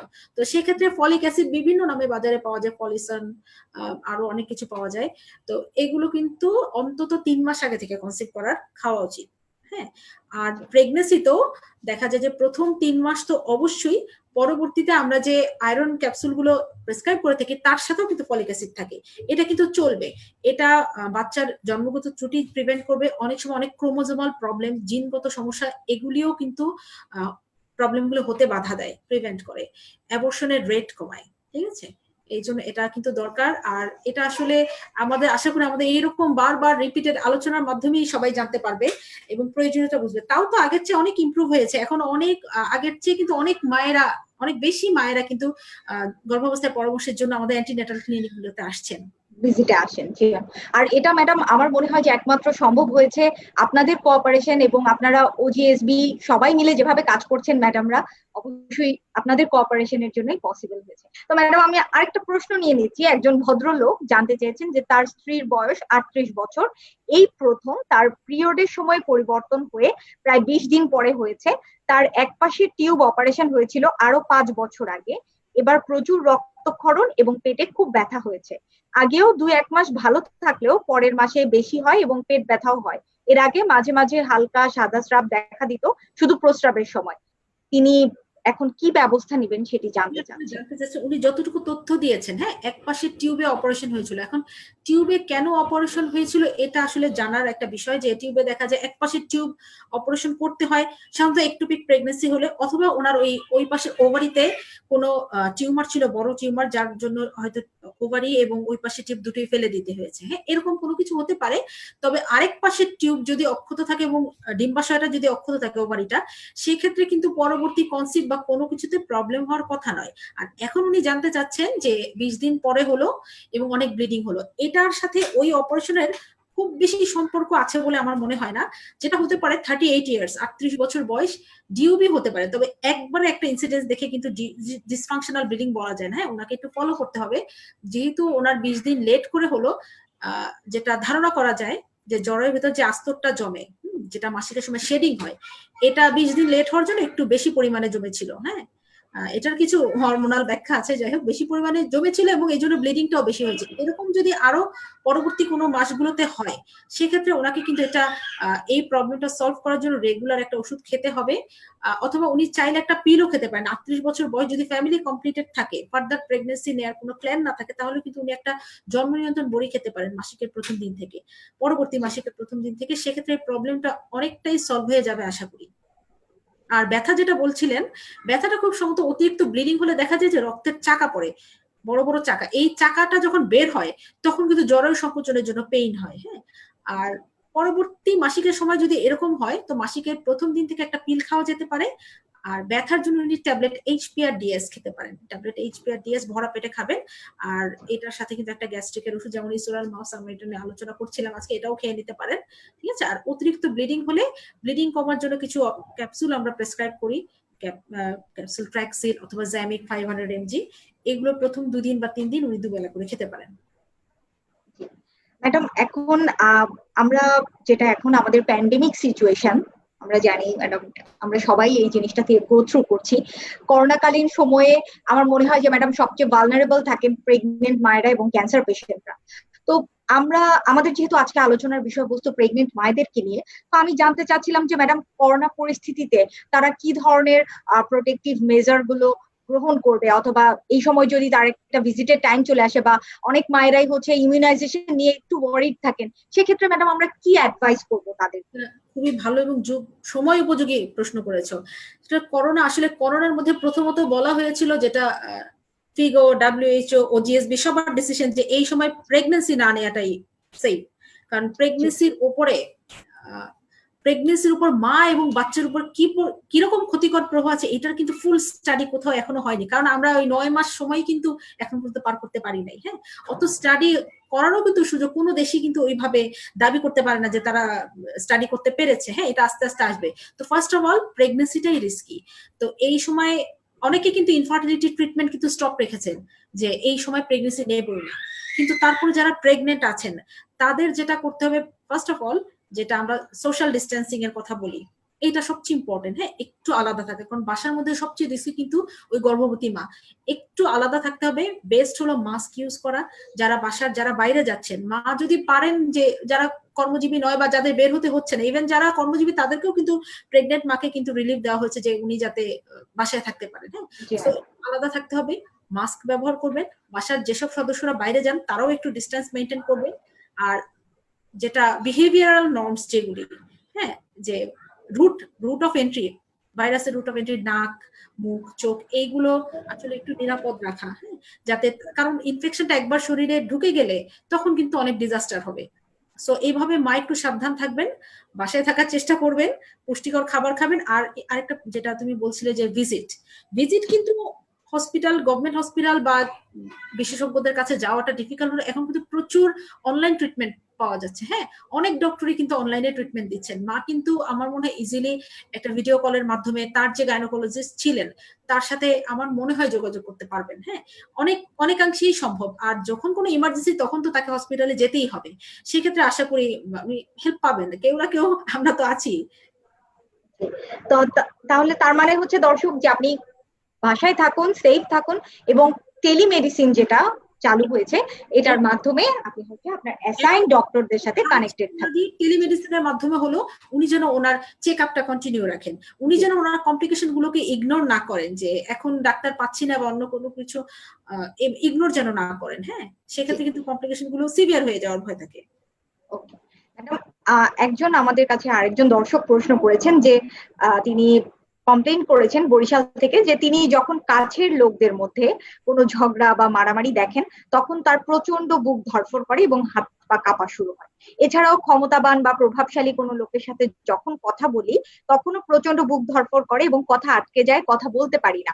এটার জন্য কোনো চিকিৎসা আছে কিনা? তার বয়স হচ্ছে ম্যাডাম 30 বছর বয়স।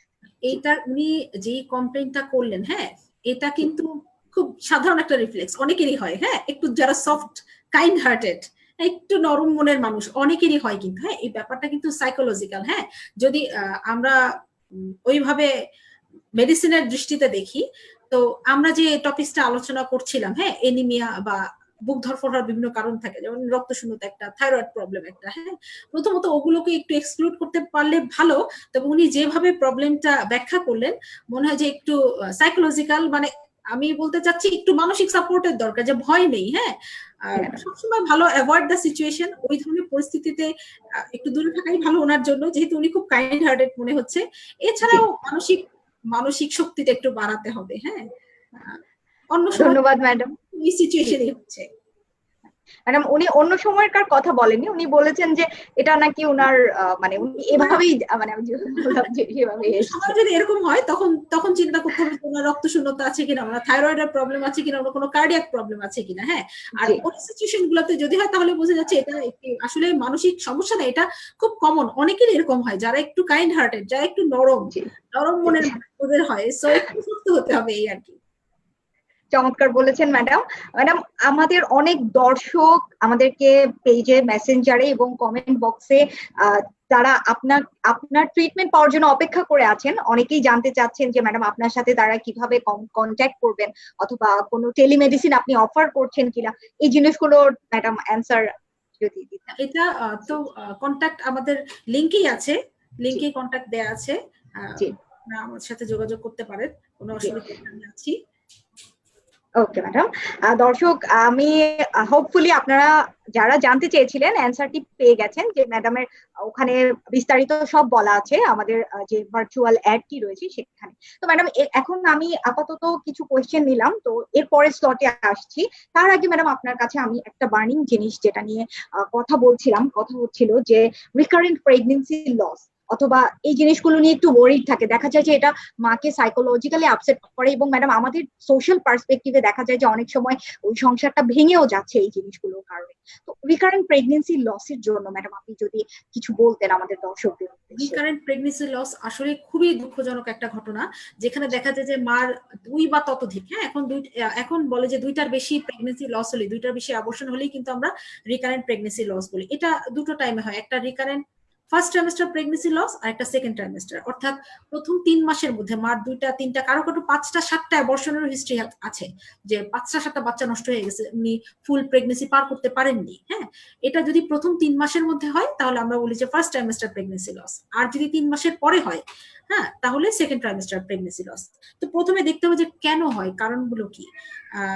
যাদের এরকম হয়েছে, এরকম দুঃখজনক ঘটনা, প্রথমে দেখতে হবে যে প্রথম 3 মাসের মধ্যে সাধারণত এই প্রেগনেন্সি লস বা অ্যাবর্শনের ঘটনাগুলি ঘটে সবচেয়ে কমনলি জেনেটিক প্রবলেম বা ক্রোমোজোমাল অ্যাবনর্মালিটি থাকলে। দেখা যায় যে রিলেটিভসদের মধ্যে ম্যারেজ হলে, বিয়ে হলে, ওদের ক্ষেত্রে দেখা যায় যে এরকম ফ্রিকোয়েন্ট লসের কারণ একটা জেনেটিক অ্যাবনর্মালিটি বা ক্রোমোজোমালি অ্যাবনর্মাল বাচ্চা হওয়ার চান্স থাকে। এই বাচ্চাগুলো কিন্তু মানে এই ভ্রূণগুলো কিন্তু সার্ভাইভ করে না, ন্যাচারাল সিলেকশন, ওরা কিন্তু নষ্ট হয়ে পড়ে যায়, হ্যাঁ, এটা খুব কম। এছাড়া অনেকের থাকে যে প্রেগনেন্ট অবস্থার আগে থেকে আনকন্ট্রোল ডায়াবেটিস, হ্যাঁ, আনকন্ট্রোল ডায়াবেটিস অনেক কমন একটা কারণ বারবার প্রেগনেন্সি লস হওয়ার। এছাড়াও অন্য কোনো অসুখ যদি থাকে, যেমন অ্যান্টিফসফোলিপিড অ্যান্টিবডি সিনড্রোম থাকে অনেকের, এসএলই থাকে, হাইপারটেনশন বা কাউকে কাউকে অনেক ওষুধ খেতে হয় যেগুলা বাচ্চাকে নষ্ট করে ফেলতে পারে, হ্যাঁ, এগুলো। তারপরে দেখা যায় যে কিছু কিছু ক্ষেত্রে গঠনগত কিছু সমস্যা, যেমন জরায়ুর গঠনগত, জরায়ুর ভিতরে স্পেসই কম, হ্যাঁ, অথবা জরায়ুর টিউমার যেটা সাধারণত অ্যাবর্শন করে না, হ্যাঁ, প্রেগনেন্সি লস করে না, কিন্তু কোনো কারণে যে এমন একটা পজিশনে আছে যেটা বাচ্চাকে গ্রো করতে দিচ্ছে না, অথবা বাচ্চার যে প্লাসেন্টা বা ফুল সেটাকে যেটা নিরেশন, যে সেটা যে জরায়ুর ভিতরে বসবে সেটা পর্যাপ্ত পরিমাণ পুষ্টি নিতে পারছে না জরায়ু থেকে, এরকম হলে কিন্তু অ্যাবর্শন হয়ে যেতে পারে। এগুলো খুব কমন। এছাড়াও কিছু হরমোনাল অ্যাবনর্মালিটি, যেটা আমি অলরেডি বলছিলাম, যে ডায়াবেটিস, থাইরয়েডের প্রবলেম, যে পলিসিস্টিক ওভারিয়ান সিনড্রোম, তাদের ক্ষেত্রে অনেক সময় প্রোজেস্টেরন ডেফিসিয়েন্সি থাকে। এই প্রবলেম গুলোর জন্য কিন্তু ফার্স্ট ট্রাইমেস্টারে অর্থাৎ প্রথম 3 মাসের মধ্যে প্রেগনেন্সি লস হতে পারে বারবার। আর সেকেন্ড ট্রাইমেস্টার যাদের লস হয় তাদের ক্ষেত্রে দেখা যায় কিছু ডিজিজ যেমন এসএলই। আর খুব কমনলি আরেকটা ঘটনা হয়, বারবার প্রেগনেন্সি লস হওয়ার জন্য অথবা জন্মগতভাবেই কারো কারো জরায়ু মুখটা একটু লুজ থাকে বা ঢিলা থাকে, হ্যাঁ, সার্ভাইকাল ইনকনফিডেন্স বলে, এই কারণে কিন্তু বারবার লস হতে পারে। তো যাদের এই ধরনের সমস্যা হয় সবার আগে কিন্তু সার্চ করতে হবে যে ওনার কোন প্রবলেমটা আছে। কারো কারো ক্ষেত্রে একাধিক প্রবলেমও থাকতে পারে। আরেকটা পয়েন্ট মিস করে গিয়েছি, সেটা হলো ইনফেকশন। বেশ কিছু ইনফেকশনের জন্য প্রথম 3 মাসে এবং পরের দিকেও কিন্তু প্রেগনেন্সি লস হতে পারে। তো স্পেসিফিক ভাবে কোন প্রবলেম আছে এটা ডায়াগনোসিস করে সেই অনুযায়ী ট্রিটমেন্টটা আগাতে হবে। তো এ ব্যাপারে যদি আমি বলি যে ক্রোমোজোমাল প্রবলেম বা জেনেটিক অ্যাবনর্মালিটি, হ্যাঁ, এটা কিন্তু আমাদের দেশে ডায়াগনোসিস করা এখনো মানে খুব বেশি ওয়াইডলি অনেক কিছু যে অ্যাভেলেবল না, তারপরও অনেক কিছুই করা যায়। যেমন ক্যারিওটাইপিং করে দেখা যেতে পারে। তারপরে কিছু কিছু উন্নত যেগুলো আমাদের দেশে মাত্র অ্যাভেলেবল হচ্ছে, যে এমব্রিওসিন্থেসিস, কোরিয়নিক স্যাম্পলিং, এগুলো করে কিন্তু জেনেটিক ডিসঅর্ডার গুলি ডায়াগনোসিস করা যেতে পারে। হ্যাঁ, সেক্ষেত্রে ট্রিটমেন্ট হলো আসলে বারবার চেষ্টা করতে করতে একটা সময় সফল হবে। ন্যাচারাল সিলেকশন, একটা না একটা প্রেগনেন্সি আসবে ইনশাআল্লাহ যেখানে অ্যাবনর্মাল ক্রোমোজোম আসবে না বা জেনেটিক প্রবলেম হবে না। এটাই আসলে অনেক সমাধানের মধ্যে সবচেয়ে গ্রহণযোগ্য সলিউশন। ঠিক আছে, এটা। তারপরে আসি যাদের ডিজিজ গুলো থাকে, হরমোনাল প্রবলেম গুলো থাকে, ডায়াবেটিস, তারপরে থাইরয়েড প্রবলেম, সেক্ষেত্রে ওগুলোকে কারেকশন করে নিতে হবে। যাদের গঠনগত প্রবলেম থাকে, যে জরায়ুর টিউমার বা জরায়ুর ভিতরে অনেক সময় সেপ্টা থাকে, জরায়ু মানে জরায়ুর ভিতরে পর্দা দেয়া থাকে, ভেতরে যে সেটা সেটা মাঝখানে পর্দা থাকে, সেটার জন্য দেখা যায় যে বাচ্চাটা গ্রো করার জন্য অ্যাডিকুয়েট জায়গা পায় না, সেটা সার্জারি করে এটা ঠিক করে নেওয়া যেতে পারে। হ্যাঁ, এই প্রবলেম গুলো। তারপর আরেকটা যেটা বলছিলাম, জরায়ু মুখ অনেক সময় লুজ থাকে, আমরা ওখানে কিন্তু অনেক সময় ওই ওই ক্ষেত্রে মাদের সাধারণত দেখা যায় যে অ্যাবর্শন গুলো হয় প্রথম 3 মাসের পরে, 5 মাসে 6 মাসে এরকম বারবার হয়ে থাকে। আবার অনেকে দেখা যায় যে বারবার প্রতিবার প্রেগনেন্সি লস হয়, প্রতিবার তাকে ডিএনসি করতে হয়, যে নর্মাল এর মাধ্যমে ক্লিয়ার হচ্ছে না, করতে করতেও কিন্তু লুজ হয়ে যায়। তখন আমরা এইসব পেশেন্টের ক্ষেত্রে যেটা করি যে 14 উইকস এর দিকে আমরা ওখানে একটা সুচার দিয়ে টাইটনিং করে দিই, হ্যাঁ, একটু জরায়ুটাকে টাইট করে দিই। হ্যাঁ, এইগুলো এই ট্রিটমেন্ট অপশনগুলো করা যেতে পারে। এরপরে যদি বলি ইনফেকশনের জন্য বেশ কিছু ইনফেক্টিভ অর্গানিজম, যেমন টর্চ ভাইরাস গুলি বলি, টক্সোপ্লাজমা, রুবেলা, সাইটোমেগালোভাইরাস, হ্যাঁ, এই ধরনের আরো কিছু ইনফেকশন আছে। এগুলোর জন্য কিছু কিছু ক্ষেত্রে ভ্যাকসিন আছে। প্রথমে আমরা টেস্ট করে দেখি মা অলরেডি ইমিউনিটি গেইন করেছে কিনা, অলরেডি উনি এইসব মানে ইনফেকশন হওয়ার পরে কিন্তু একটা ইমিউনিটি চলে আসে, অলরেডি ওনার ইমিউনিটি এসেছে কিনা। যদি না আসে অথবা যদি দেখি যে না এখনো এই জীবাণু দিয়ে উনি ইনফেক্টেড হয়নি, সেক্ষেত্রে কিন্তু আমরা ভ্যাকসিন দিয়ে দিই।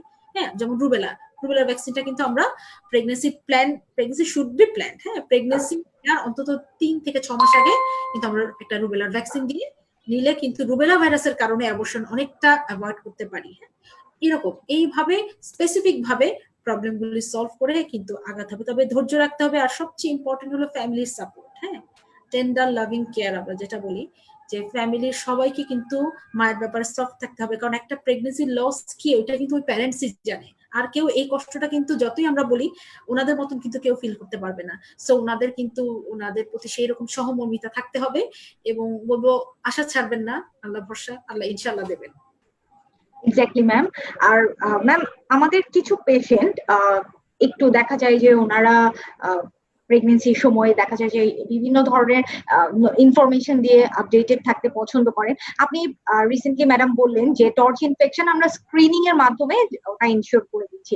এখন ম্যাডাম কিছু কিছু পেশেন্ট আমাদের কাছে জানতে চান ব্লাইন্ড ফোল্ডেডলি যে প্রেগনেন্সিতে আমি দেখেছি অমুক জায়গায়, যে অমুক মিডিয়াতে আমি দেখেছি যে ভ্যাকসিনেশন হচ্ছে বা ভ্যাকসিনেশন দিচ্ছে। এই ভ্যাকসিনেশন গুলো নিয়ে ম্যাডাম আমাদের মাঝেও মানে আমরা যারা জুনিয়র আছি আমাদের মাঝেও কিন্তু কিছুটা কনফিউশন কাজ করে, যে হুট করে জিজ্ঞেস করলে যে কোন উইকে কোন ভ্যাকসিন বা কি, এগুলো যদি ম্যাডাম একটু বলে দিতেন। আমরা কিন্তু ডিউরিং প্রেগনেন্সি, হ্যাঁ, গর্ভাবস্থায় খুব বেশি ভ্যাকসিন দেই না। হ্যাঁ, গর্ভাবস্থায় যেটা জরুরি সেটা হলো আমরা টিটেনাসের ভ্যাকসিনটা এই ব্যাপারে অ্যাডভাইস করি। দেখা যায় যে অনেক মেয়েদেরই কিন্তু 15 বছর বয়স থেকে স্টার্ট করে, তারা যে প্রেগনেন্ট হওয়ার আগে তাদের 5টা ডোজ কমপ্লিট হয়ে যায়। নতুন করে দেওয়ার দরকার নেই। কারো কারো দেখা যায় যে কিছু কিছু মেয়েদের দেখা যায় যে একটাও সে দেয়নি, হ্যাঁ, রুরাল এরিয়াতে হতে পারে বা অনেক সময় অনেক ঢাকাতেও অনেককে দেখা যায় যে হয়নি, দেয়া হয়নি যে কোনো কারণে হোক, সেক্ষেত্রে কিন্তু আমরা 16 উইকস এর পরে যে কোনো সময় দেয়া যায়।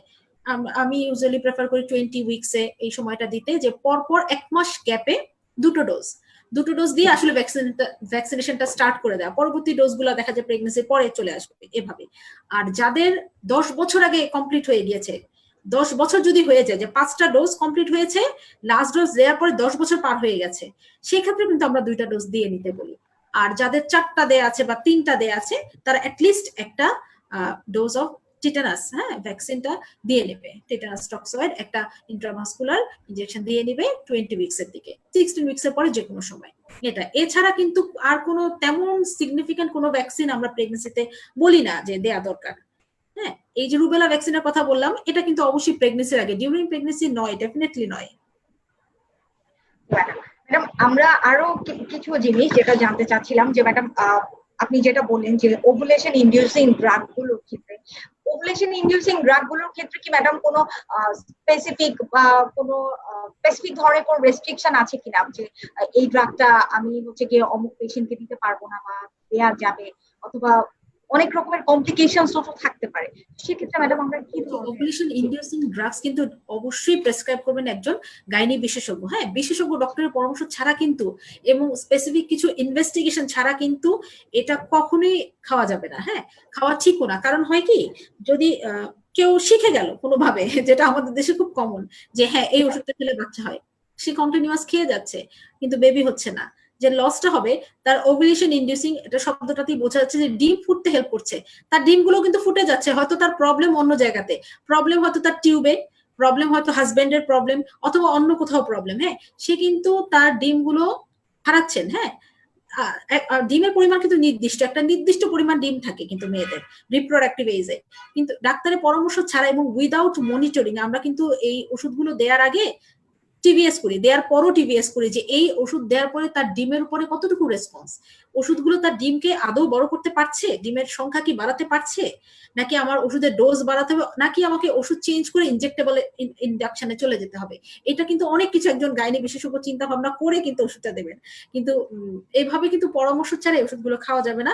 এতে দেখা যেতে পারে ওনার একটা সময় এরকম, হয়তো এখন খুব কমন, এটা খুব কমন যে অল্প বয়সে প্রিম্যাচিউর ওভারিয়ান ফেলিওর হচ্ছে, যে 30-35 বছর বয়সে মেয়েটার কোনো কারণে ডিমগুলো শেষ হয়ে যাচ্ছে বা একদম শেষের পর্যায়ে, উনি যদি ডাক্তারের পরামর্শ ছাড়া ওষুধগুলি খান, যে কয়টা ডিম ছিল ওই কয়টাও হারাবেন। ঠিক আছে, সো পরামর্শ ছাড়া কখনোই খাওয়া ঠিক নয়। আর আরেকটা কমপ্লিকেশন বা সাইড এফেক্ট তুমি যেটা বলছিলে যে মাল্টিপল প্রেগনেন্সি, সাধারণত আমাদের বাজারে যে ধরনের ওভুলেশন ইনডিউসিং ড্রাগ গুলো আছে, লেট্রোজল, হ্যাঁ, লেট্রোজল বা অ্যারোমাটেজ ইনহিবিটর, যারা এরা খুব বেশি মাল্টিপল প্রেগনেন্সি করে না, হ্যাঁ, তবে একটা সাইড এফেক্ট বা এফেক্ট বলতে পারো যে মাল্টিপল প্রেগনেন্সি কিন্তু হয়, ক্লোমিফেন সাইট্রেট বা লেট্রোজল কিন্তু অনেক সময় মাল্টিপল প্রেগনেন্সি করে, এটা একটা বিষয়। আমাদের একজন দর্শক প্রশ্ন করেছিলেন যে one of my relative had pre-eclampsia at 7th month of pregnancy and had IUGR. She is on তিনি একটা ড্রাগের নাম উল্লেখ করেছেন, she is on nebivolol now, so can we continue this nebivolol in pregnancy? লাবিটালল বলছো? জি madam, so can we continue this drug in pregnancy and whether injectable anticoagulant necessary in this patient? ভালো প্রশ্ন করেছো। 7 মাস বললে, 7 মাস, 7 months of pregnancy, 20 এর দিকে একটু, হ্যাঁ, এই সময় হাইপারটেনসিভ ডিসঅর্ডার গুলি হয়, হ্যাঁ, প্রেসারের প্রবলেম গুলো এই সময় বাড়ে, কিন্তু ওনার একটু আর্লির দিকে, কারণ দেখা যায় আরেকটু পরের দিকে প্রবলেম গুলো হয়, আর উনি ল্যাবিটালল খাচ্ছে, ল্যাবিটালল, হ্যাঁ, ডেফিনেটলি এটা উনি কন্টিনিউ করবেন। আর ইনজেক্টেবল অ্যান্টিকোয়াগুলেন্ট যেগুলো হেপারিন, হ্যাঁ, এগুলো কিছু কিছু ক্ষেত্রে স্পেসিফিক ইন্ডিকেশন থাকে, যেমন এসএলই, হ্যাঁ, আমি এই ওষুধটার কথা কিছুক্ষণ আগে বললাম, সিস্টেমিক লুপাস এরিথেমাটোসা, এসএলই এর ক্ষেত্রে কিন্তু হাইপারটেনশন হয়, এসএলই কমপ্লিকেশন, এসএলই এর কারণে যাদের হাইপারটেনশন, সেসব ক্ষেত্রে কিন্তু আমরা ইনজেক্টেবল অ্যান্টিকোয়াগুলেন্ট গুলি ইউজ করি, এছাড়া কিন্তু অত কমনলি দেই না, হ্যাঁ, বরং আমরা যেটা বলি যে ইকোস্প্রিন, যেটা, হ্যাঁ, ইকোস্প্রিনটা কিন্তু রাখি, এটা বাচ্চার কাছে, বাচ্চা ফুল বা প্লাসেন্টার ভেতর দিয়ে যাতে বাচ্চার কাছে সার্কুলেশনটা ঠিকভাবে ভালোভাবে যায়, এর জন্য কিন্তু আমরা ইকোস্প্রিনটা ইউজ করি। উনি ল্যাবিটালের সাথে ইকোস্প্রিনটা কন্টিনিউ করতে পারেন 34 উইকস পর্যন্ত। আর খুব ইম্পর্টেন্ট, উনি অ্যাটলিস্ট সপ্তাহে 3 বার ব্লাড প্রেশার মনিটর করবেন, এটাকে কন্ট্রোলে রাখতে হবে, যে যেটা আমরা বলি সিস্টোলিক এবং ডায়াস্টোলিক। হ্যাঁ, সিস্টোলিক ওনার অবশ্যই 140 নিচে থাকতে হবে, আর ডায়াস্টোলিক 90 নিচে থাকতে হবে। হ্যাঁ, এর ভিতরে মেনটেন করতে হবে ওনাকে ল্যাবিটলের ডোজ বাড়িয়ে বা কমিয়ে। আর অবশ্যই উনি নিয়ম হলো, আইডিয়াল নিয়ম 15 ডেজ পর পর ডক্টরের পরামর্শ নেওয়া। এখন 15 ডেজ না পারলেও অ্যাটলিস্ট প্রতি মাসে উনি একবার ডাক্তারের পরামর্শ নেবেন, এবং liver function, renal function, liver kidney ভালো আছে কিনা, বাচ্চার গ্রোথটা ঠিক মতন হচ্ছে কিনা, এটা ওনাকে খেয়াল রাখতে হবে। হ্যাঁ, আর একটু মানসিক ভাবে প্রিপারেশন থাকতে হবে, যে এখানে কমপ্লিকেশন হিসেবে কিন্তু অনেক সময় যে প্রিটার্ম লেবার, সময়ের আগে কিন্তু লেবার পেন উঠে যায়, যদি ব্লাড প্রেশারটা ঠিকভাবে কন্ট্রোলে না থাকে, বাচ্চার ওজনটা কিন্তু কম হয়, আরো কমপ্লিকেশন হতে পারে। হ্যাঁ, সো এটা একটা হাই রিস্ক প্রেগন্যান্সি, ওনাকে অবশ্যই কিন্তু একজন গাইনি বিশেষজ্ঞের কভারেজে থাকতে হবে। আমাদের আরেকজন দর্শক, তিনি একজন বাবা, তিনি প্রশ্ন করেছেন যে আমার মেয়ের বয়স 15 বছর, ওর মাসিকের সময় খুব পেট ব্যথা হয়, মাথা ঘুরায় এবং বমি হয় প্রতি মাসেই, তো আমি এখন কি করতে পারি? এটাও খুব আনকমন নয়। হ্যাঁ, যে 15 বছর বয়স, ওর হয়তো মাসিকটা শুরু হয়েছে খুব বেশি দিন আগে না, হয়তো 2-3 বছর, আর প্রচন্ড পেট ব্যথা, মাথা ঘুরানো, বমি ভাব। মাথা ঘুরানো, বমি ভাব আসলে প্রচন্ড ব্যথার জন্যই। তো এই বয়সে ব্যথার খুব কমন একটা কারণ হলো ওর মানে প্রাইমারি ডিসমেনোরিয়া বলি আমরা, প্রাইমারি, যে খুব সম্ভবত ওর যে জরায়ু মুখটা ভেরি ন্যারো, অনেকের থাকে, ওখান থেকে ব্লাড পাস হওয়া বা ক্লট পাস হওয়ার সময় ওর এই পেইনটা হয়। এটা না আসলে বয়সের সাথে সাথে সেরে যাবে। হ্যাঁ, এটা 20-21 বছর বয়সে গিয়ে সেরে যাবে। আর আরেকটা ঘটনা হয়, সেটা হলো এন্ডোমেট্রিওসিস থাকে অনেকে। এটা একটা আল্ট্রাসোনোগ্রাম করলে বোঝা যাবে যে এত তাড়াতাড়ি হওয়ার কথা না, বাট হতে পারে 15 ইয়ার্সেও, যে একটা আল্ট্রাসোনোগ্রাম করলে আমরা দেখতে পাবো যে ডিম্বাশয়ে চকলেট সিস্ট বলে, হ্যাঁ, একটু সিস্টিক একটা সিস্টিক একটা স্ট্রাকচার, এক ধরনের ওভারিয়ান সিস্ট, চকলেট সিস্ট বলি আমরা, এটা আছে কিনা, এন্ডোমেট্রিওসিস। এরকম হলে ওকে অবশ্যই ডাক্তারের পরামর্শে কিছু ওষুধ খেতে হবে সিস্টকে ছোট করার জন্য। হ্যাঁ, আর এই ব্যথার জন্য অনেক কিছুই খাওয়া যেতে পারে। আমি একটু আগে উল্লেখ করেছি যে মিফেনামিক অ্যাসিড গ্রুপের যে ওষুধগুলো, হ্যাঁ, 2 বেলা করে খাবেন, খাবার পর সাথে অবশ্যই একটা গ্যাস্ট্রিকের ওষুধ খেতে হবে। এটাই, অনেক সময় ওই যে প্যারাসিটামলও হাতের কাছে থাকলে, হাতের কাছে যদি অ্যাভেলেবল ওষুধটা না পান, প্যারাসিটামল ট্যাবলেট 1 গ্রাম, 2টা ট্যাবলেট একসাথে খেলেও কিন্তু ব্যথা চলে যায়। হ্যাঁ, এটাই। আর একটু ইভ্যালুয়েশন করা দরকার যে ওর চকলেট সিস্ট বা এন্ডোমেট্রিওসিস আছে কিনা, না থাকলে ধরে নিতে হবে এটা প্রাইমারি ডিসমেনোরিয়ায়, পেইন কিলার খাবে, আস্তে আস্তে ঠিক হয়ে যাবে ইনশাআল্লাহ। আমরা একদম শেষ পর্যায়ে চলে এসেছি প্রোগ্রামে, কিন্তু আমাদের প্রশ্নের রাশ শেষ হচ্ছে না একদমই। তো হোপফুলি আমরা আরো সুযোগ পাবো ম্যাডামের সাথে আরো একটি সেশন করার। এখন সব শেষে আমি যেটা জানতে চাইবো যে ম্যাডাম, আমরা আজকে যে টপিকটা নিয়ে আলোচনা করলাম যে অ্যানিমিয়া ইন প্রেগন্যান্সি, এর সাথে কিন্তু আমরা অনেক দূর এবং অনেক ডেপথের অনেক কোয়েশ্চেন চলে এসেছে দর্শকদের কথা থেকে, ইনফার্টিলিটি পর্যন্ত কিছু কোয়েশ্চেন আমরা অ্যাকসেপ্ট করেছি, এবং ম্যাডাম আপনি অত্যন্ত চমৎকার ভাবে সেগুলো আমাদের দর্শকদের অ্যাড্রেস করেছেন, এই জন্য আপনাকে অসংখ্য ধন্যবাদ। এই সময়ে ম্যাডাম, প্রেগনেন্ট মায়েদের সচেতনতার জন্য যদি আপনি কোনো মেসেজ কনভে করতে চান আমাদের দর্শকদের কাছে। স্পেসিফিক ভাবে বলতে গেলে এই সময় মানে আসলে এখন করোনা, আর কিছু আমাদের মানে কিন্তু চিন্তাতেও অনেক কিছু বাদ হয়ে গেছে। হ্যাঁ, করোনা সময়টাতে আমি মায়েদের বলবো যে মায়েরা প্লিজ সাবধান থাকবেন, করোনাকে আসলে হালকা করে নেয়ার কিছু নেই। হ্যাঁ, এটা আসলে প্রেগনেন্ট মায়েদের, যেসব মানে প্রেগনেন্ট মায়েরা করোনা আক্রান্ত হয়েছেন, তাদের অনেকেই কিন্তু একদম লাইফ থ্রেটেনিং কিছু কমপ্লিকেশনে মানে পড়েছেন। হ্যাঁ, অনেককে আমরা হারিয়েছি। আসলে আমাদের অনেক কিছু দেখতে হয় যেগুলো আসলে অনেক মেনে নেওয়া যায় না। সো সবচেয়ে বেস্ট হলো সাবধানে থাকা, সাবধান থাকার চেষ্টা করবেন, বাসা থেকে না বের হতে, টেলিমেডিসিনে হলেও ডাক্তারের পরামর্শে থাকবেন।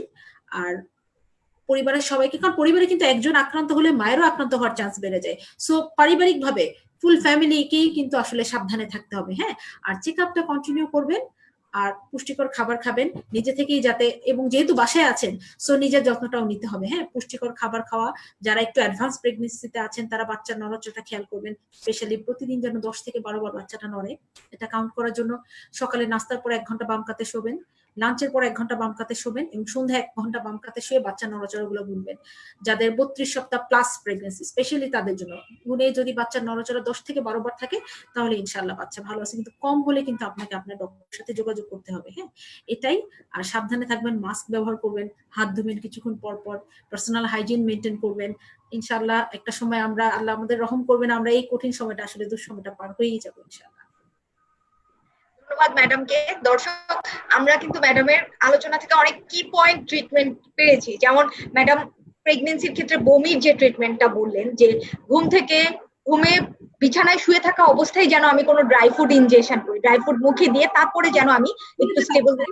শুয়ে থাকার অবস্থায় না যে আমি আস্তে ধীরে উঠবো। অনেকে দেখা যায় যে অনেকেরই দেখা যায় আগে আরেকটা বাচ্চা আছে বা ফ্যামিলি সব কাজ করতে হচ্ছে, মানে আসলে মাকে একটু রেস্ট দিতে হবে ব্যাপারটা, যে আস্তে ধীরে বিছানাটা ছাড়তে হবে। হ্যাঁ, এরপরে ব্রাশ টাশ করে সে স্টার্ট করবে ড্রাই ফ্রুট দিয়ে।